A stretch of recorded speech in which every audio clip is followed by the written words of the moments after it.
حضرت بلال رضی اللہ تعالیٰ عنہ کے والد کا نام حضرت رباح تھا۔ حضرت بلال ابھی بچپن میں چھوٹے سے تھے کہ والد انتقال کر گئے، یتیمی میں پرورش پائی جناب بلال نے۔ 2 بہنیں، ایک والدہ، ایک بھائی۔ حضرت بلال حبشی کا یہ خاندان مکے میں بکتا بکاتا کسی طرح عبداللہ بن جدعان کے پاس پہنچ گیا۔ بڑا پکا کافر، بڑا پکا۔ ذرا اسلام کی روشنی چمکی نہ تھوڑی سی، حضرت ابوبکر صدیق رضی اللہ تعالیٰ عنہ اس رستے سے گزرتے تھے۔ اس رستے میں حضرت بلال کام کاج کیا کرتے، بڑی محنت، بڑے جفاکش، بڑے ہمت والے۔ حضرت صدیق اکبر نے ایک دن روک کے کہا، بلال کب تک تو اتنے خداؤں کو پوجتا رہے گا؟ کب تک تو اتنے خداؤں کو پوجے گا؟ یہ تجھے کبھی غلامی سے آزاد نہیں کریں گے۔ میں تجھے ایک دروازہ بتلاتا ہوں، اگر تو اس دروازے پہ آئے گا تو وہ تجھے مکے کی گلی سے اٹھا کے کعبے کی چھت پہ کھڑا کر دیں گے۔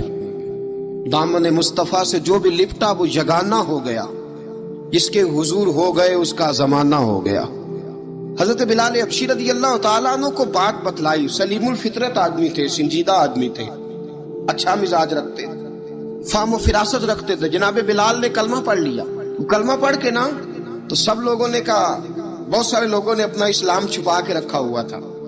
2 واقعات ایسے ہوئے کہ حضرت بلال کا اسلام ظاہر ہو گیا۔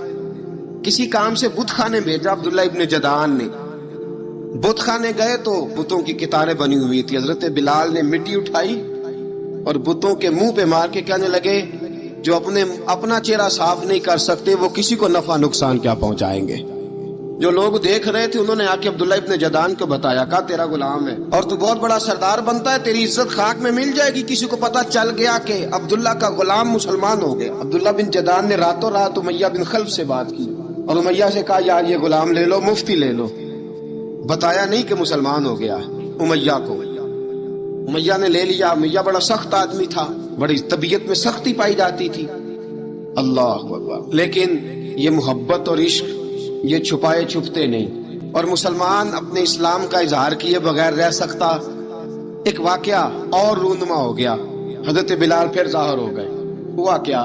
حضرت عمار بن یاسر رضی اللہ تعالیٰ عنہ، مکے کے سارے کافر کٹھے ہو کے غریب آدمی کو مار رہے ہیں۔ جب اندر انسان کے چور ہوتا ہے تو بڑا سے بڑا آدمی بھی بزدل ہو جاتا ہے۔ جب اندر چور بیٹھ جائے نا تو بڑے سے بڑا آدمی بزدل ہو جاتا ہے، اور جب اندر صفائی ہو تو غریب سے غریب آدمی بھی بہادر ہو جاتا ہے۔ حق پہ ہونا چاہیے، سچا ہونا چاہیے، پھر بہادر ہو۔ حضرت عمار بن یاسر رضی اللہ، ایک غریب آدمی، مکے کے سارے سردار مکے کے چوک میں اکٹھے، اور ایک دیوار کے ساتھ کھڑا کیا ہوا حضرت عمار بن یاسر کو، اور کوڑے مار رہے ہیں، زور زور سے کوڑے حضرت عمار بن یاسر رضی اللہ تعالیٰ عنہ کے بدن پہ لگتے ہیں، وجود لہو لہان ہے۔ حضرت عمار بن یاسر کو پتا تھا کہ بلال بھی مسلمان ہو گئے، لیکن ان کا خیال تھا کہ یہ کسی کو بتلائے نہ تو ہی بہتر ہے۔ امیہ بن خلف آیا، سخت دھوپ تھی، جب کوڑے مار مار کے تھک گیا نا، ابو جال نے بھی مارا، ابو لہب نے بھی مارا، ابو سفیان نے بھی مارا، ابو البختری نے بھی مارا، اخنس بن شریک نے بھی مارا۔ امیہ بن خلف کی باری آئی تو تھک گیا نا مار مار کے۔ اسے پتا تھا کہ بلال بڑا سخت آدمی ہے، جو کام بھی کہو بلال کر دیتا ہے۔ امیہ نے کہا بلال سے، کہا بلال ادھر آ۔ حضرت بلال گئے، کہا یہ کوڑا پکڑ اور اس کو مار۔ جناب بلال نے کوڑے کی طرف دیکھا، پھر حضرت عمار کی طرف دیکھا۔ جناب عمار نہ دیوار سے ذرا آگے ہوئے، تھوڑے سے کانپتی ٹانگوں کے ساتھ تھوڑے آگے ہوئے، اور حضرت بلال کے کان میں کہنے لگے، یار 2-4 کوڑے مار لے، مجھے تو مار پاڑی رہی ہے نا، چل تو نہ اب اظہار نہ کر بیٹھنا، 2-4 کوڑے مار لے۔ حضرت سیدنا بلال حبشی نے نظر اٹھائی، جب پتا ہونا کہ سامنے آگ ہے اس میں کودنا بڑا مشکل کام ہے، موت نظر آ رہی ہو تو اس طرف قدم اٹھتے نہیں۔ حضرت بلال کو پتا تھا یہ سارے کٹھے ہیں اور مجھے بھی ماریں گے۔ کوڑا دیا ہے، اور اسلام اجازت دیتا ہے رخصت کی۔ آپ کی گن پٹی پہ کسی شخص نے پسٹل رکھ دیا اور اس نے کہا، کہو کہ میں کافر ہوں تو اجازت ہے، کہہ دو، جان بچاؤ، اسلام اجازت دیتا ہے۔ حضرت بلال حبشی رضی اللہ تعالیٰ عنہ نے حضرت عمار بن یاسر نے کہا، یار تو 2-4 کوڑے مار لے لیکن اپنا آپ بچا۔ حضرت بلال کہنے لگے، ٹھیک ہے میں 2-4 کوڑے مار لیتا ہوں لیکن اپنا آپ بچا لیتا ہوں۔ اب جلدی سے امیہ بن خلف چلایا، کہنے لگا، تجھے کہا کوڑا مار، پکڑ کوڑا۔ حضرت بلال نے کوڑا ہاتھ میں لیا، ایک دفعہ امیہ کی طرف دیکھا، پھر ابو جہل کی طرف دیکھا، پھر ابو لہب کی طرف دیکھا، سارے کافروں پہ نظر دوڑائی، اور پھر عمار بن یاسر کی طرف دیکھا، کہا عمار تو مار کھا سکتا ہے تو میں نہیں کھا سکتا، عمار تیرے وجود پہ زخم لگ سکتے ہیں تو میرے پہ نہیں لگ سکتے، عمار جس خدا کا تو کلمہ پڑھتا ہے اسی کا میں پڑھتا ہوں، اور جس زلفوں کا تو قیدی ہے میں بھی اسی محمد عربی کی زلفوں کا قیدی ہوں، اب دیکھ ذرا مل کے مار کھانے میں کیا مزہ ہے، ذرا دیکھتے ہیں ذرا اکٹھے ہو کے ظلم سہنے میں کیا لطف آتا ہے۔ حضرت سیدنا بلال حبشی نے زور زور سے کوڑا گھمایا، اعلان بغاوت ہونے لگا ہے، بلال آنے لگے ہیں میدان عمل میں، جناب بلال نے زور زور سے کوڑا گھمایا اور گھما کے دور پھینکا، اور امیہ کی طرف دیکھ کے کہنے لگے یہ عمار اکیلا نہیں، اسے تنہا نہ سمجھنا، یہ اکیلا مار نہیں کھائے گا، اشہد ان لا الہ الا اللہ واشہد ان محمدن عبدہ ورسولہ، فرمایا تیاری کر کے نکلو، اب عمار اکیلا مار نہیں کھایا کرے گا، جب عمار مار کھائے گا تو اس کے ساتھ حصہ داری کرنے بلال بھی آیا کرے گا۔ حضرت بلال میدان عمل میں، اب کافروں پہ سناٹا چھا گیا، بلال تیری جرت، تیری یہ ہمت، تو انکار کرے، تیرے منہ سے یہ لفظ نکلے، ان الذین قالوا ربنا اللہ ثم استقاموا تتنزل علیہم الملائکہ الا تخافوا ولا تحزنوا وابشروا بالجنۃ التی کنتم توعدون۔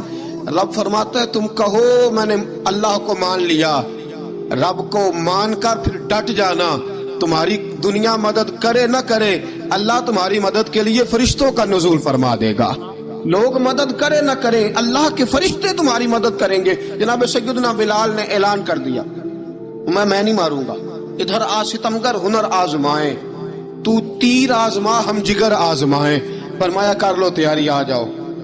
اب سارے دیکھنے لگے امیہ کی طرف، امیہ کو اب اسے سمجھ نہیں آ رہی میں کیا کروں، بلال نے تو کبھی نہ کی نہیں، جو کہتے تھے کر گزرتا تھا، یہ عجیب معاملہ ہے، کہنے لگا بلال تجھے پتہ ہے تو کیا کر رہا ہے، تجھے اس کا پتہ ہے؟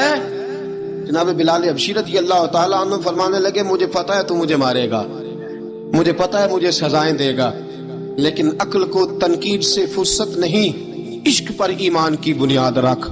فرمایا میں نے عقل کے گھوڑے دوڑانے چھوڑ دیے ہیں، بس کلمہ جو پڑھ لیا، جب اعلان جو کر لیا ہے، جب محبت جو کی تو اب اس میں کسی قسم کی مصلحت کی اجازت نہیں۔ اقبال کہتا ہے کہ پختہ ہوتی ہے اگر مصلحت اندیش ہو عقل، عشق ہو مصلحت اندیش تو ہے خام ابھی، اور بے خطر کود پڑا آتش نمرود میں عشق، عقل تھی محو تماشائے لبے بام ابھی۔ فرمایا عقل پختہ ہوتی ہے اگر سوچا جائے، عشق کے معاملے میں سوچا جائے تو عشق کمزور ہوتا ہے، وہاں سوچنے سمجھنے کی اجازت ہوتی نہیں۔ سوچنا سمجھنا تھا کلمہ پڑھنے سے پہلے، اب تو پڑھ لیا، اب سوچنے کا نہیں، اب عمل کرنے کا وقت ہے۔ اب جناب بلال پر سختی شروع ہوئی، مارنا شروع ہوئے۔ کس کس انداز میں مارا؟ عرب کی تپتی ہوئی ریت پہ لٹا دیا، لوہے کی سلاخیں پہنا کر، جب لوہا گرم ہوتا، سلاخیں گرم ہوتی، وہ وجود کو لگتی، پہلے خاموش رہتے، پہلے علامہ ندوی نے لکھا پہلے چپ رہتے، پہلے احد احد نہیں کہتے تھے، جب تکلیف بڑھ جاتی نا تو پھر زبان سے نکلتا احد احد احد وحدہ لا شریک ہے۔ جب تکلیف بڑھتی پھر امیہ کیا کرتا؟ امیہ حضرت بلال رضی اللہ تعالیٰ عنہ کے گلے میں رسی ڈالتا اور مکے کے اوباش لڑکوں کے ہاتھ میں دیتا، مکے کی گلیوں میں۔ کبھی کسی پاگل کو آپ گزرتے دیکھو نا، لڑکے اسے چھیڑ رہے ہوں، آپ کو پتا ہے وہ پاگل ہے، اس نے زیادتی بھی کی ہے، لڑکے چھیڑتے ہوں تو بزرگ اور سیانے لوگ منع کرتے ہیں، کہتے ہیں بدتمیزوں نہ کرو، وہ تو بیچارہ دیوانہ ہے، وہ تو پاگل ہے۔ حضرت بلال مکے کی گلیوں میں جب گلے میں رسی ڈال کے، ذرا دوستوں خیال تو کرو، بٹن کھلا ہو تو ہم بازار میں جانا پسند نہیں کرتے، کپڑے تھوڑے میلے ہوں تو گلی میں نکلتے نہیں، حضرت بلال کے گلے میں رسی ڈال کے نا جب مکے کی گلیوں میں وہ نوجوان دوڑایا کرتے تھے، حضرت بلال رضی اللہ تعالیٰ عنہ کے قریب سے گزرتے تو گزرنے والے بھی عجیب بات کرتے، کوئی کہتا ذرا اور کلمہ پڑھ، کوئی کہتا بلا اب اپنے خدا کو تجھے بچائے۔ ایک آدمی آیا، کہنے لگا بلال اگر تیرا رب سچا ہے، تیرے رسول سچے ہیں، پھر تجھے بچاتے کیوں نہیں؟ جب تو اتنا مخلص مومن ہے اور اتنا تیرے اندر خلوص پایا جاتا ہے تو وہ آتے کیوں نہیں تیرے دفاع کے لیے؟ حضرت بلال حبشی کا جواب بڑا زبردست تھا۔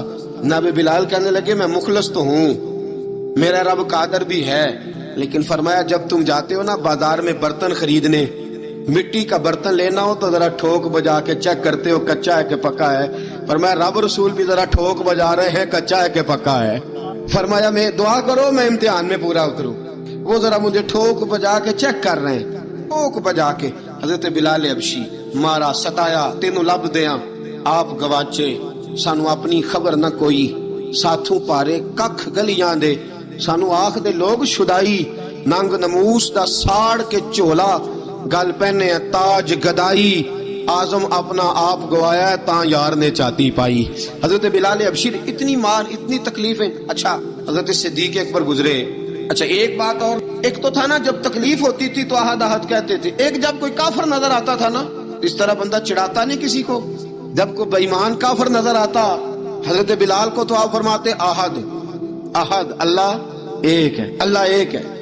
جب کوئی نظر آ پھر آہستہ آہستہ وظیفہ پاک گیا، پھر سارا دن احد احد چلتا رہتا. حضرت صدیق اکبر گزرے قریب سے، بڑی تکلیف ہوئی. جناب ابو بکر صدیق رضی اللہ تعالیٰ عنہ نے کہا بلال اونچی ذکر نہ کیا کر، آہستہ کر لیا کر، اونچی آواز میں مارتے جو ہیں تجھے تو اس طرح کر، ذرا ذکر دو ہے نا، ایک ذکر جلی ہے ایک ذکر خفی ہے، تو دل میں ذکر کر لیا کر، اونچا نہ کیا کر، مار سے تو بچ جا. بلال نے کہا ٹھیک ہے، آپ نے جو نسخہ دیا اس پہ عمل کروں گا.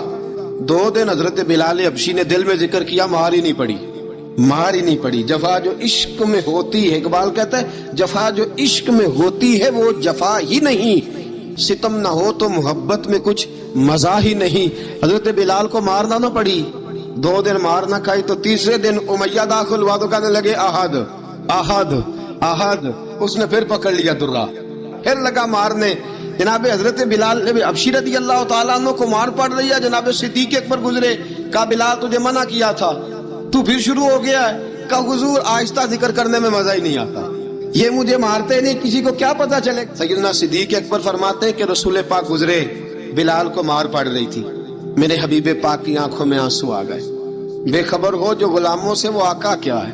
حضور کی آنکھوں میں آنسو، اور حضور نے دعا فرمائی کہ یا اللہ میرے بلال کو نجات دے دے، یا اللہ میرے بلال کو نجات دے دے. رسول پاک یہ کہہ کے گزر گئے.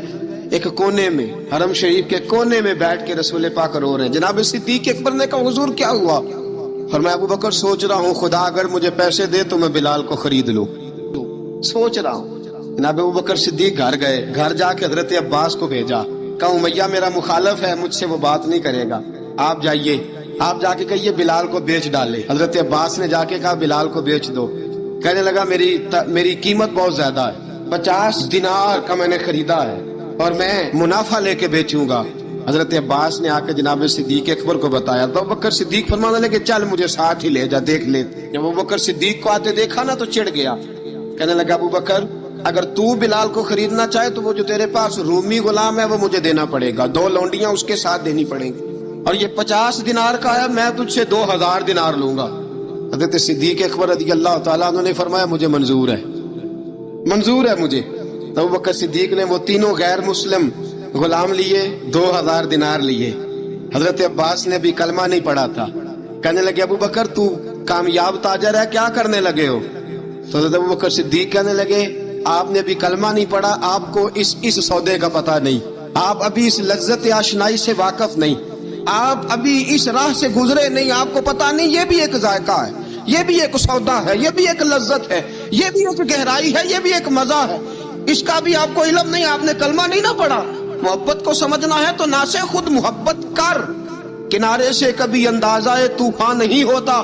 فرمایا ابھی تو راہ گزر میں ہے، کہتے مقام سے گزر، ابھی ذرا آگے چلیں گے نا، جب آپ کلمہ پڑھیں گے تو آپ کو پتہ چلے گا.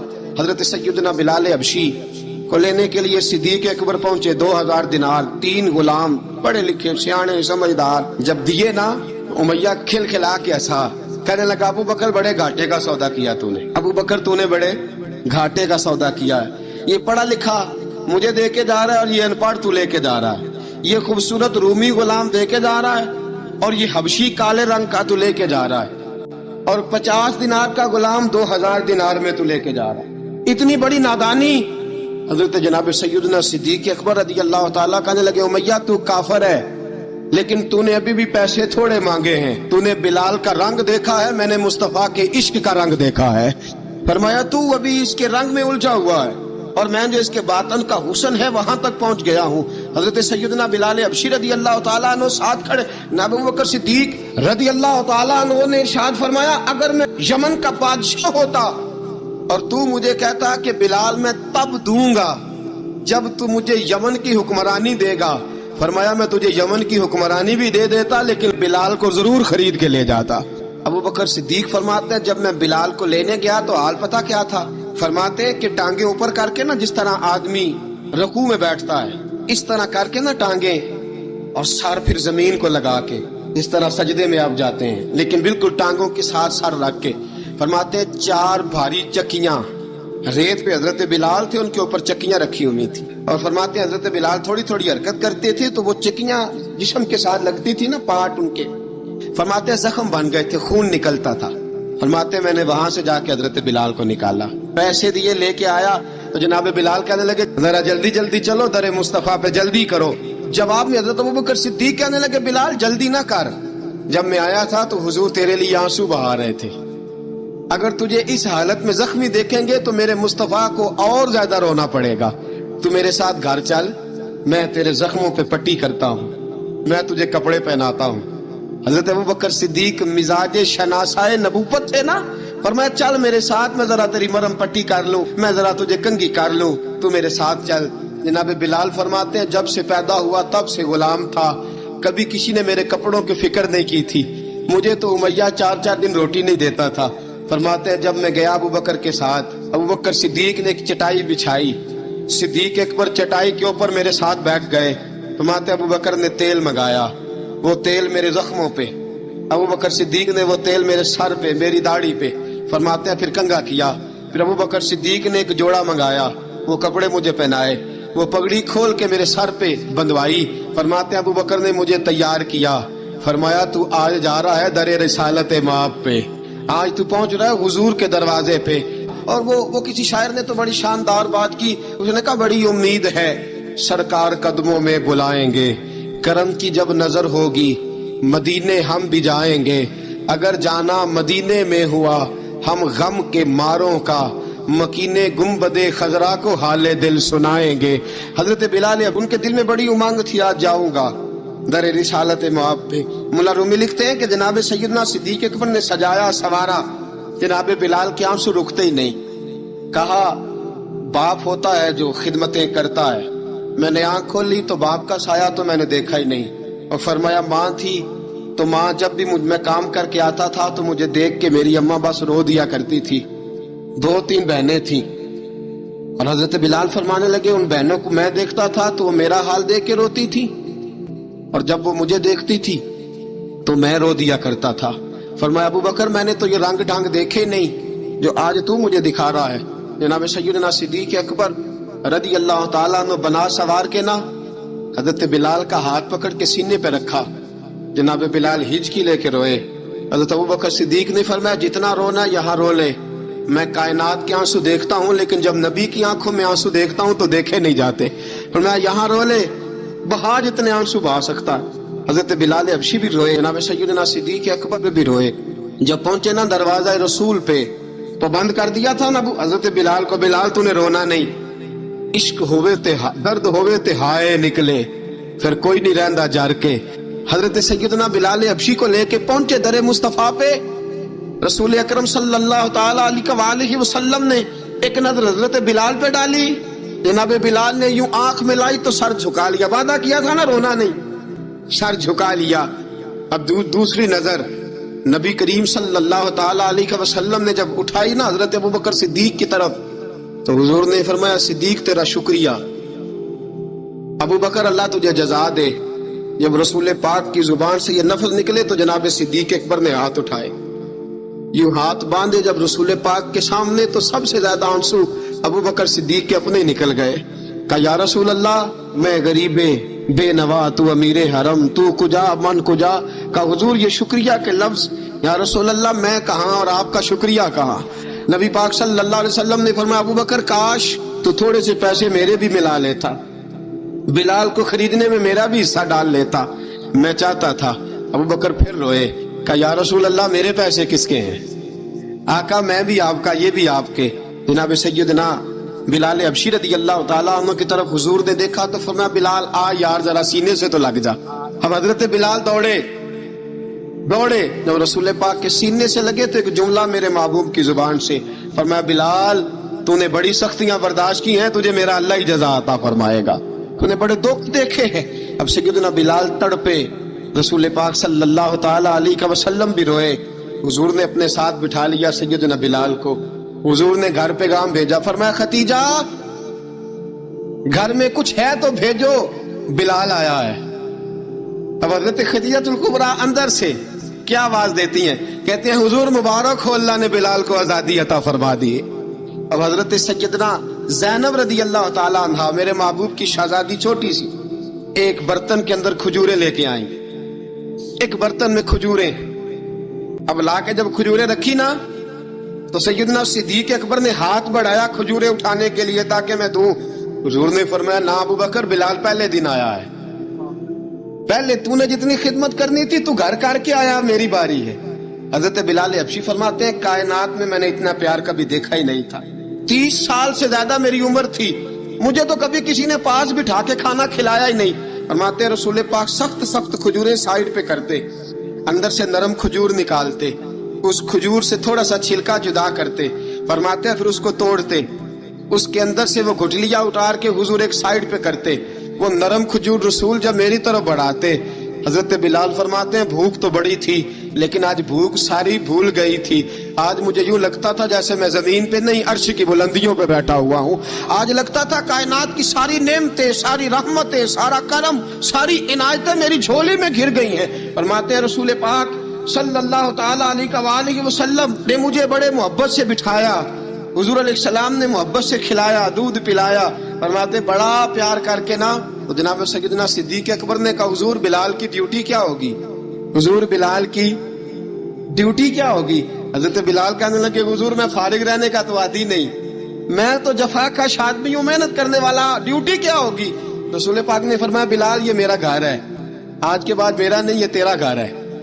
فرمایا میں مصروف ہوتا ہوں تبلیغ کے کاموں میں، گھر کیا لانا ہے وہ تیری ذمہ داری ہے، کہاں سے لانا ہے وہ بھی تیری ذمہ داری ہے، پیسے کہاں سے آئیں گے میں تجھے بتلاؤں گا، کہاں لگانے ہیں تجھے ایک دفعہ بتاؤں گا، پھر تو لایا کرے گا، تو ہی لگایا کرے گا، خاص مقام تجھے دیا جائے گا۔ حضرت سیدنا بلال حبشی رضی اللہ تعالی عنہ کو رسول اکرم صلی اللہ تعالی علیہ وسلم نے اس کام پر مقرر فرما دیا۔ اب دیکھیے حضرت بلال رضی اللہ تعالی عنہ جب در مصطفیٰ صلی اللہ تعالی علیہ وسلم پر پہنچ جاتے ہیں اور پہنچنے کے بعد اب پتہ کیا ہوتا، حضرت پردے کی آیتیں تو ابھی آئی نہیں تھی، حضرت بلال رضی اللہ تعالیٰ عنہ رسول پاک کے ساتھ نکلتے تبلیغ کے لیے، کسی کام کے لیے، سودا سلف لاتے بازار سے، یہ مکے کے دنوں کی بات ہے، سودا سلف بازار سے لاتے۔ اب 4 بیٹیاں تھی حضرت خدیجہ الکبریٰ کی، گھر کے کام کاج ہوتے تھے، جب ذرا فارغ ہوتے دروازے پہ دستک دیتے، حضرت خدیجہ فرماتی بلال تو آ گیا ہے، وہ دستک سے پہچانتی ہے کہ بلال کے دستک ہے، بلال آ گیا ہے، کہا اماں جی میں سارے کام کاج باہر کے ختم کر آیا ہوں، گھر کا کوئی کام ہے تو ذرا مجھے بتاؤ۔ آپ فرماتی گھر کے کام ہے پر میں کر رہی ہوں۔ اب حضرت بلال گلنا شروع کرتے، یہ ہے محبت۔ آج اگر ہم کہیں خادم ہو بھی نہ تو بہانے ڈھونڈتے پھرتے ہیں فارغ ہونے کے۔ حضرت بلال فرماتے آپ نے چکی پیس لی ہے، گھر میں جھاڑو دے لیا ہے، بچوں کے لیے دودھ آ گیا ہے، بکریوں کا دودھ دھو لیا گیا ہے، ایک ایک کام پوچھتے ہیں۔ حضرت خدیجہ الکبریٰ فرماتی یہ بھی ہو گیا، یہ بھی ہو گیا، چکی رہ گئی ہے پیسنے والی۔ فرماتے ذرا دروازہ کھول دو میں پیس ڈالتا ہوں۔ حضرت بلال گھر کی چکی پیستے، گھر کے کام کاج کرتے۔ ایک دن نہ دار ارقم میں رسول پاک تھے تو باہر سے کچھ شورش ہوئی، حضرت بلال حبشی کہنے لگے حضور ایک نیزہ نہیں منگوا دیتے مجھے؟ ساری دنیا حضرت بلال کو مؤذن رسول سمجھتی ہے اور ہیں بھی، لیکن حضرت بلال سب سے پہلے نیزہ بردار بھی ہیں، سب سے پہلے نبی پاک کی حفاظت کے لیے نیزہ جس شخص نے اٹھایا ہے، تلوار اٹھانے والے اور ہیں، نیزہ سب سے پہلے حضرت بلال کا حضور ایک نیزہ نہیں منگوا دیتے؟ بلال کیا کرنا ہے؟ کہا یا رسول اللہ یہ کافر ہلکی پھلکی شرارت کرتے رہتے ہیں، ذرا میرے ہاتھ میں نیزہ ہوگا نا تو قریب کوئی نہیں آئے گا، یہ کرتے رہتے ہیں نا ہلکی پھلکی شرارت، باز نہیں آتے، نیزہ دے دیں گے نا تو قریب کوئی نہیں آئے گا۔ اب رسول پاک نے نیزہ دے دیا، منگوا دیا۔ اب حضرت بلال کے ہاتھ میں نیزہ ہوتا، رسول پاک کے آگے آگے چلتے، آگے آگے آگے آگے نبی کریم صلی اللہ تعالیٰ علیہ وآلہ وسلم دار ارقم میں جا کے تبلیغ کا کام شروع کرتے تو حضرت بلال دروازے پہ نیزہ لے کے کھڑے ہو جاتے. حضور نے فرمایا بلال تو ادھر کھڑا ہو گیا. یا رسول اللہ انشاءاللہ جب تک میں کھڑا ہوں اندر کوئی کافر آ نہیں سکتا. اور یہ نیزہ ہمیشہ پاس رکھا، بدر میں بھی، احد میں بھی، تبوک میں بھی، یرموک میں بھی، خندق میں بھی. جب نبی پاک نماز پڑھانے کے لیے کھڑے ہوتے تو حضرت بلال نیزہ نبی پاک کے آگے گاڑ دیتے. یہ سترا بن گیا، اب کوئی آگے سے گزرے گا تو اسے تکلیف نہیں ہوگی، گناہ نہیں ہوگا. حضور کے آگے رکھ دیتے. حضرت بلال حبشی نے مکے کے 13 سال سابقون الاولون میں سے ہیں. قرآن کہتا ہے والسابقون الاولون من المہاجرین والانصار. فرمایا وہ جو پہلے سبقت لینے والے ہیں نا مہاجر اور انصار، پہلے جنہوں نے سب سے پہلے کلمہ پڑھا. اور فرمایا والذین اتبعوہم بإحسان، اور وہ جنہوں نے احسان کے ساتھ ان کی پیروی کی. رضی اللہ عنہم ورضوا عنہ. فرمایا وہ اللہ سے راضی ہیں، اللہ ان سے راضی ہے. اللہ انہیں جنت میں داخل کرے گا جس کے نیچے نہریں بہ رہی ہیں. ذالک الفوز العظیم. فرمایا یہ بہت بڑی کامیابی ہے، پہلے کلمہ پڑھ لینا. حضرت بلال سابقون الاولون میں سے، پہلے کلمہ پڑھنے والے لوگوں میں سے. جناب سیدنا بلال حبشی رضی اللہ تعالیٰ عنہ نے پوری دلیری کے ساتھ کام کیا. اب آ گیا وقت ہجرت کا. رسول پاک صلی اللہ تعالیٰ علیہ وسلم نے حضرت بلال کو فرمایا بلال تو ہجرت کر جا مدینے کی طرف. حضرت بلال نے عرض کی حضور میں غلام ہوں، ہر حکم ماننا میری ڈیوٹی ہے، لیکن ایک عرض کرنی ہے صرف. حضور نے فرمایا بلال کرو. کہا یا رسول اللہ آپ مدینے آئیں گے نا؟ آپ آئیں گے مدینے؟ رسول پاک صلی اللہ علیہ وسلم مسکرا پڑے، فرمایا ہاں میں بھی آؤں گا. کہا حضور بس ٹھیک ہے بتائیں کب جانا ہے، بس اتنی سی بات ہے. نبی پاک صلی اللہ تعالیٰ علیہ وسلم نے فرمایا بلال یہ 16 مرد عورتوں بچوں پر مشتمل 16 لوگوں پر مشتمل یہ قافلہ ہے، اس قافلے کے اوپر تجھے میں امیر مقرر کرتا ہوں، تو ان کو لے کے جائے گا مکے سے مدینے. 250 میل کا سفر. حضرت بلال حبشی رضی اللہ تعالیٰ عنہ قافلے کے امیر بن کے، سخت گرمی کا موسم، حضرت بلال کے ایک ہاتھ میں نیزہ ہے ایک ہاتھ میں تلوار ہے، اور آپ لے کے جا رہے ہیں، کبھی قافلے کے آگے کبھی پیچھے، کبھی دائیں کبھی بائیں. وہ عورتیں اور بچے ذرا پریشان ہوتے تو حضرت بلال فرماتے پریشان ہونے کی ضرورت نہیں، ہمیں مصطفیٰ کریم نے بھیجا ہے، ہمیں نبی اکرم صلی اللہ علیہ وسلم نے بھیجا. میرا یقین بڑا مضبوط ہے اور میں نبی پاک صلی اللہ علیہ وسلم نے بھیجا، فکر نہ کرو چلو. اب یہ قافلہ جا رہا ہے. حضرت بلال حبشی نے بخیر و عافیت سپہ سالار بن کر اس قافلے کو پہنچایا مدینے میں. اب مدینے پہنچا کے سارے لوگ مدینے والے مدینے میں اپنے اپنے کام لگ گئے. حضرت بلال پہلے دن ہی آ کے مدینہ منورہ سے باہر سرحد پہ کھڑے ہو گئے. کہا بلال ادھر کیا کر رہے ہو؟ کہا وعدہ کیا تھا یار نے آؤں گا دن ڈھلے. نبی پاک علیہ السلام نے وعدہ فرمایا تھا میں آؤں گا، استقبال کرنا. حضرت بلال روز انتظار کرتا. رسول پاک تشریف لے آئے. حضور حکم کیا ہے؟ فرمایا مسجد بنانی ہے. مسجد ایک قباء بن رہی ہے. تو سب مزدوروں سے زیادہ کام حضرت بلال نے کیا. مسجد نبوی کی تعمیر شروع ہوئی تو سب سے زیادہ کام حضرت بلال نے کیا. مسجد بن گئی. اب اذان کا معاملہ شروع ہو گیا. مسلمانوں کو نماز کے لیے کیسے بلائیں؟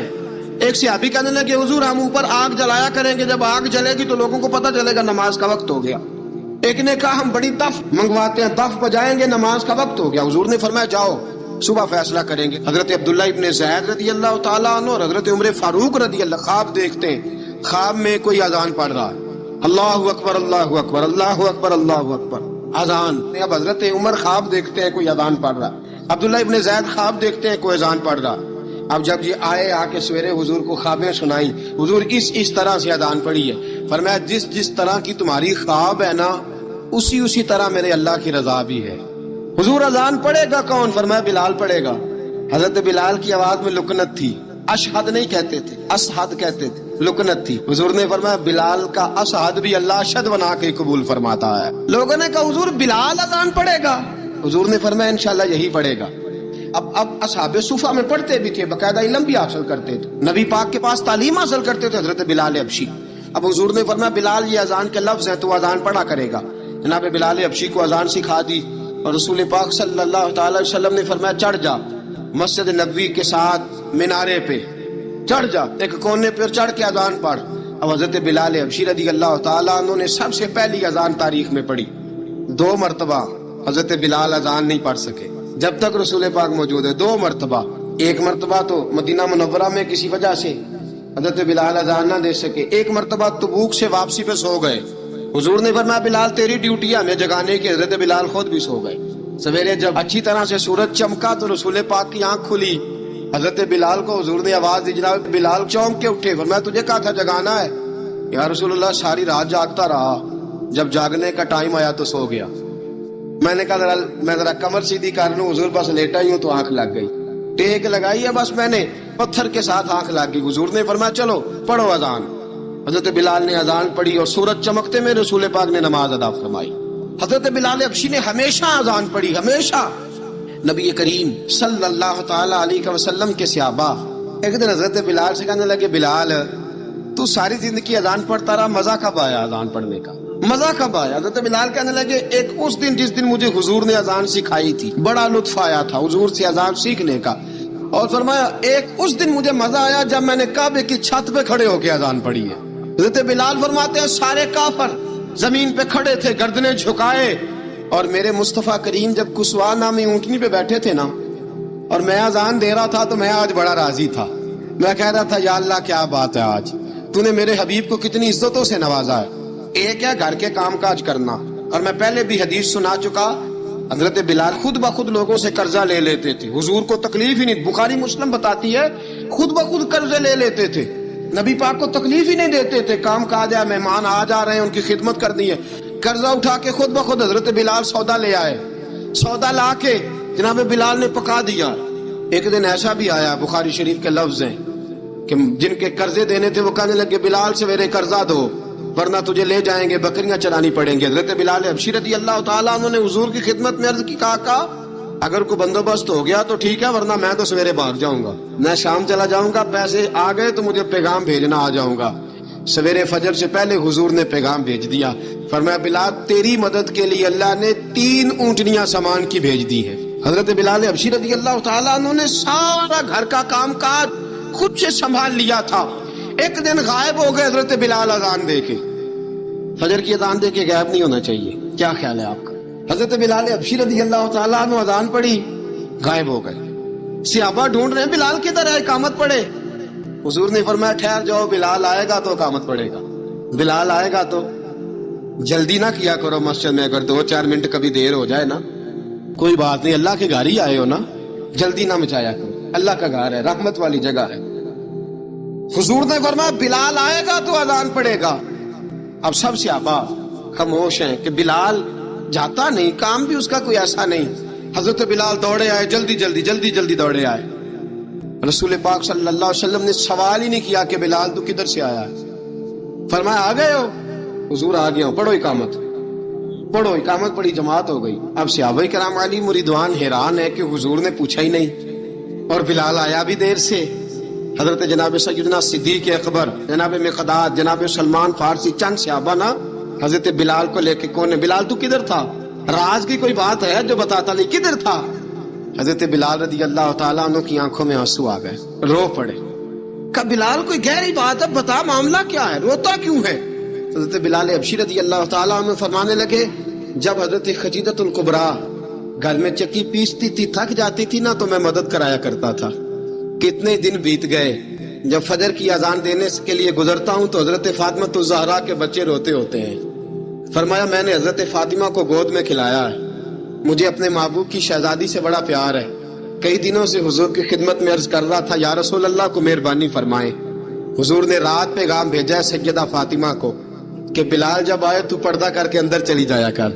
حضرت بلال فرماتے ہیں اذان دے کے گیا تھا حضرت فاطمہ کے گھر، میں نے کہا محبوب کی بیٹی ذرا پردہ کر لے، تو بچوں کو دودھ پلا، میں تیری چکی پیس دیتا ہوں۔ حضرت بلال حبشی کی آنکھوں میں آنسو رو رو کے بتلاتے ہیں، فرمایا سیدہ طیبہ طاہرہ حضرت فاطمہ الزہرا۔ حضرت سیدنا بلال حبشی فرماتے ہیں میں نے چکی پیسی اور میں تمہیں کیا بتاؤں، میرے محبوب کی بیٹی نے مجھے بڑی ہی دعائیں دی ہیں، انہوں نے مجھ پر بڑا ہی اظہار محبت فرمایا ہے۔ فرمایا میں آذان سے لے کر جماعت تک لوگ تسبیحاں رولتے ہیں، لوگ قرآن کی آیات کی تلاوت کرتے ہیں، لوگ مختلف قسم کے اذکار میں مشغول ہوتے ہیں، فرمایا میرا ذکر سنو، میری تلاوت سنو، میرا وظیفہ سنو، میں آذان سے لے کر جماعت تک محمد عربی کی بیٹی کی خدمت کرنے چلا جاتا ہوں، رسول پاک صلی اللہ علیہ وسلم کی شہزادی کی چکی پیس کے آیا۔ حضرت بلال نے اس انداز میں، میرے دوستو بڑی باتیں ہیں جناب بلال کی کرنے والی، یہ وقت ساتھ نہیں نہ دیتا کسی کا، یہ رک جاتا ہے، یہ کہتا ہے کہ بس اب رک جاؤ، وقت ہو گیا آگے گزرنے کا۔ حضرت بلال حبشی رضی اللہ تعالیٰ عنہ رسول پاک کا وصال ہوا نا، حضرت بلال نے منہ سے لفظ ہی کوئی نہیں ادا کیا. کسی نے اپنا دکھڑا کسی انداز میں سنا لیا. حضرت عمر نے کہا، جس نے کہا حضور وصال کر کے گردن اڑا دوں گا. حضرت عثمان غنی نے کہا خبردار کوئی مجھے آ کے نہ بتائے کہ مصطفیٰ وصال کر گئے. حضرت علی المرتضیٰ رضی اللہ تعالیٰ عنہ نے فرمایا نہ بھائی، میرے مصطفیٰ پر تو موت آتی نہیں جس طرح آپ لوگوں پہ. سب لوگوں نے اپنے اپنے اظہار کر لیے نا، بلال نے کسی کو دکھ بتایا ہی نہیں. ایک کونے میں بیٹھ کے نا حضرت بلال اکیلے آنسو بہاتے رہے، کسی کو بتایا ہی نہیں، اکیلے روئے. ایک شخص کہنے لگا یار بلال بولتا نہیں، کہا نہ بلاؤ اسے. عصر کی نماز کا وقت ہوا نا تو وہ بلال جو کعبے کی چھت پہ بغیر سیڑھیوں کے چڑھ گیا تھا، اس بلال کو کہا کہ بلال چل ذرا آذان پڑھ، مسجد کی چھت پہ چڑھ جا. حضرت بلال کئی بار چڑھے اور کئی بار گرے، کئی بار چڑھے اور کئی بار گرے. حضرت بلال حبشی رضی اللہ تعالیٰ نے آواز دی، کہا سلمان میری مدد کرنا، میری مدد کرنا. اب مجھ سے چڑھا نہیں جاتا، اب مجھ سے جایا نہیں جاتا. جناب سلمان فارسی نے بھی سوال نہیں پوچھا کہ بلال تو بیمار ہے، یہ نہیں پوچھا. حضرت بلال کو 2-4 صحابہ نے اٹھایا، چھت پہ پہنچایا. بلال نے اذان شروع کی. جب کہا نا اللہ اکبر اللہ اکبر، وہ آواز جس میں بڑا سوز ہوتا تھا، بڑی درد، بڑی بلندی ہوتی تھی، بڑا جوش خروش ہوتا تھا، آج وہ آواز دب گئی. جب بلال نے کہا نا اشہد ان لا الہ الا اللہ، تو حضرت بلال رضی اللہ تعالیٰ عنہ نے تھوڑی دیر روک کے سانس لیا. جب کہا نا اشہد ان محمد الرسول اللہ، جو سارے چپ کھڑے تھے نا ان میں سے ایک بابا رو پڑا، جس کا نام ابو بکر صدیق تھا. جب حضرت ابو بکر صدیق کی آنکھ میں آنسو آیا تو حضرت بلال چھت کے اوپر زمین پہ گرے، زمین پہ گرے اور کہا ابو بکر یہ ڈیوٹی کسی اور کی لگا دے، یہ ڈیوٹی کسی اور کی لگا دے، اب میری روح اجازت نہیں دیتی، مصطفیٰ کریم کے بعد مجھ سے اذان نہیں پڑھی جائے گی. آپ نے واقعہ سن رکھا ہے کہ ایک بار صحابہ نے بلایا، دوبارہ آئے، حضور خواب میں ملے، کہا بلال تو آتا کیوں نہیں؟ بلال چھوڑ کے چلے گئے تھے. فرمایا اب میرا یہاں دل نہیں لگتا. ملک شام کے شہر حلب میں چلے گئے تھے، چھوڑ دیا تھا مدینہ منورہ. اب میری نگاہوں میں جچتا نہیں کوئی، جیسے میرے محبوب ہیں ایسا نہیں کوئی. مدینے حضرت بلال آخری بار. لوگوں نے کہا اذان پڑھو، کہا مجھے وہ اذان بھول ہی گئی ہے جو مجھے مصطفیٰ کریم کے زمانے میں پڑھا کرتا تھا، مجھ سے نہیں پڑھی جاتی، نہ مجھے کہو، میں کیسے پڑھوں؟ امام حسن اور حسین نے آ کے دامن تھاما نا تو کہا بیٹا میں تمہاری نانی کا بھی نوکر رہا ہوں، میں تمہاری ماں کی چکی بھی پیستا رہا ہوں، مجھ سے کوئی فرمائش نہ کر ڈالنا، میں نے نوکری کی ہے اور مجھے اگر اللہ نے توفیق دی تو میں تمہارے بچوں کے پیر بھی دھویا کروں گا. لیکن امام حسن رضی اللہ تعالیٰ عنہ نے فرمایا بلال ایک بار تو اذان سنانی پڑے گی. سنائی بلال نے اذان. کوئی گھر مدینے میں ایسا نہیں تھا جہاں سے رونے کی آواز نہ آئی ہو. حضرت عمر فاروق رضی اللہ تعالیٰ عنہ اپنے زمانے میں شام گئے تو جناب بلال حبشی رضی اللہ تعالیٰ عنہ سے کہا کہ اذان پڑھو. حضرت بلال نے فرمایا میں پڑھ ہی نہیں سکتا. بڑی ہمت کے بعد اذان پڑھی اور جناب بلال نے کہا تم اگر روئے نہ تو میں اذان پڑھوں گا. رونا نہ، وعدہ لے لیا. حضرت عمر تو نہ روئے لیکن معاذ ابن جبل نے رونا شروع کر دیا. جب معاذ ابن جبل روئے تو پھر عمر بھی روئے، جب عمر روئے تو پھر بلال بھی روئے. رسول پاک کے بعد پھر اذان اس سے آگے بڑھ نہ سکی. وہ اذان اشہد ان لا الہ الا اللہ تک گئی.